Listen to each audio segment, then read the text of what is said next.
Marami ang nagbabago kapag ikaw ay isa ng sikat na recording artist at TV personality kagaya ni Sarah. Hindi na po ako nakakapasok yung gawin po, yung mga kaalati ko na miss ko na, naging asiwa po, yung medyo nahiya na daw po yung garon, parang iwan.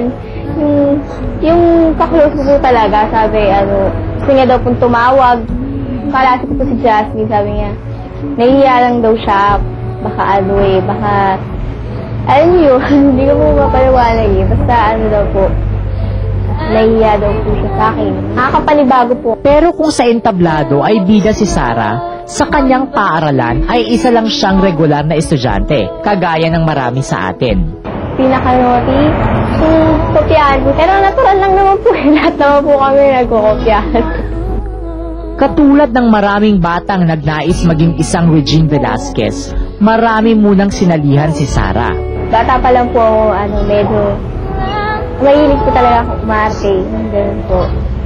Tapos yun, pinag-audition po ako, nabawa ko sa mga iba't ibang channel, ganun po. Meron po doon yung talagang isang channel na nagtagal po ako doon. Pero hindi naman po ako masyadong napansin. Ayun po, audition ng audition.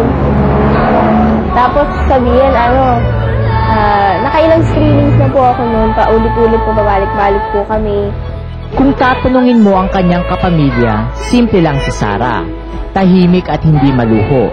Ngunit may isang bagay siyang gustong kolektahin. At ang bagay na ito ay natutunan niya mula sa kanyang idol na si Regine Velasquez. Yung pagiging humble niya po yun. Kahit na superstar na po siya, yung gano'n, as in, taas-taas na po niya. Yung nga po, yung wala po talaga siyang ere po ba yun? Basta po sa amin, kapag kinakausap niya po kami, yung malambing po siya, yung parang kakilala niya na po kami, tapos yayakapin ka pa niya, yung pagbabatiin ka niya po, yung gano'n. Bukod sa pagdodrawing, mahilig din pala mag-alaga ng mga hayop si Sarah.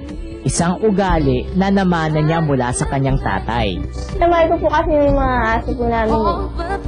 Talaga? So, paano nag-alaga? Yes. Nung dating po na ako po naglilinis, salitan po kami magkakapatid yung paglinis ng tayo niya. Yun po. Ngayon si Daddy na.